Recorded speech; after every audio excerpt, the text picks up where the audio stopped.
Podcast con Pedro Tello Villagrán. La pandemia tiene muchísimos impactos. Uno de ellos, pues evidentemente tiene que ver con el presupuesto familiar que se destina hacia el tema de vivienda. Hay asuntos complicados, hay deudas que se han contraído en la mayor parte de los hogares, deudas pues a veces con intereses realmente altísimos, en otros casos pues ya con usureros agiatistas o en otros casos pues que le terminas debiendo a los tíos o a los parientes.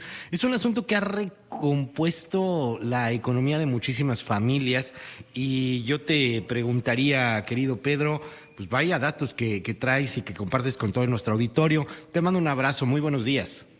Luis, buenos días, qué gusto saludarte a ti y a quienes nos escuchan.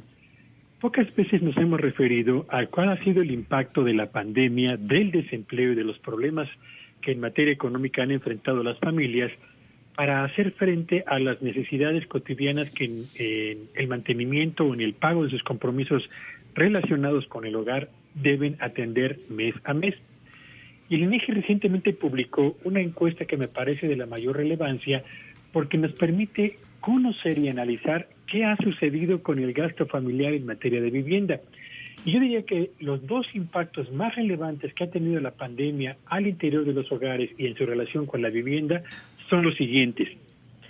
Más de la mitad de los hogares encuestados, Luis, señaló haber tenido problemas para poder liquidar puntualmente los compromisos de pago de renta mensual en aquellos casos en los que la vivienda no es propiedad de la familia.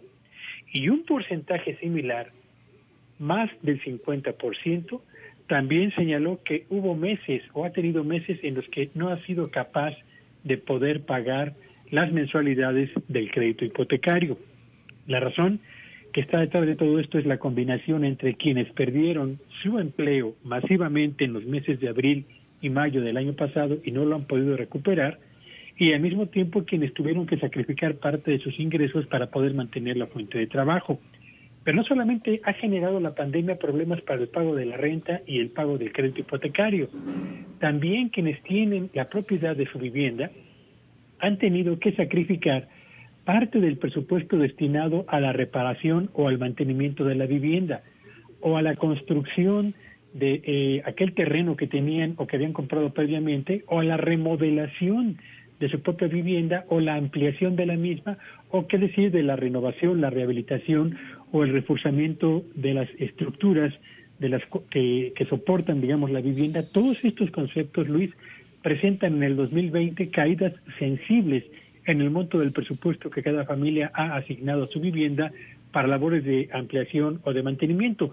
¿De qué porcentaje son esas caídas? De acuerdo con la encuesta del INEGI, equivalen al 49% del presupuesto que en el año 2019 se destinó precisamente a estos rubros. Así que vaya impacto que ejerció la pandemia para el mantenimiento de las viviendas y al mismo tiempo para el cumplimiento de las obligaciones que por renta o pago de financiamiento hipotecario han tenido que soportar las familias, Luis. Oye, pues son datos que la verdad preocupan y preocupan muchísimo, ¿eh? El asunto como lo que está pasando en los Estados Unidos, por ejemplo, y eso que allá les dieron apoyos, que allá hubo temas que tuvieron que ver con negociaciones con grandes inversiones del gobierno y que de pronto dicen, oye, pues ya no alcanza, ahora ya no va a haber ese apoyo y ponen en riesgo a muchas personas de quedarse sin casa, o porque ya no puedes pagar la renta o porque ya debes la casa que querías comprar y pierdes ahí absolutamente el patrimonio. En Estados Unidos, bueno, han tratado ahí de tener atenuantes a la gravedad de este asunto, pero aquí en México pues parece que cada quien con sus uñitas, entre más largas mejor para que se rasquen cada quien, ¿no? Y esa es la otra lectura de estos datos, Luis. En Estados Unidos hay problemas, sí, pero hay disposiciones, o hay la disposición de legisladores y del gobierno federal para crear una respuesta que permita atender ese problema. En México, por el contrario, los que no tuvieron capacidad para pagar su renta ya están fuera de sus hogares o muy pronto lo estarán.